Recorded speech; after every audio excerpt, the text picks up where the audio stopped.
How you feeling, Danny? Man, you can't record over there. Put that on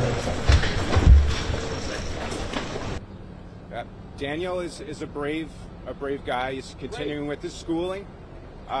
He's doing what he needs to do, stay close with his family. This is a very trying time for Danny. This is a very difficult time, and for that we thank all the tens of thousands of people that have stood up and supported Danny emotionally, yes, monetarily, with prayers and words of encouragement. For that, Danny is eternally grateful.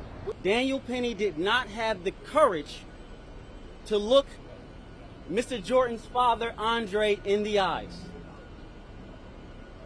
But from now on, don't be shocked when justice happens for Jordan, for you, or for anyone.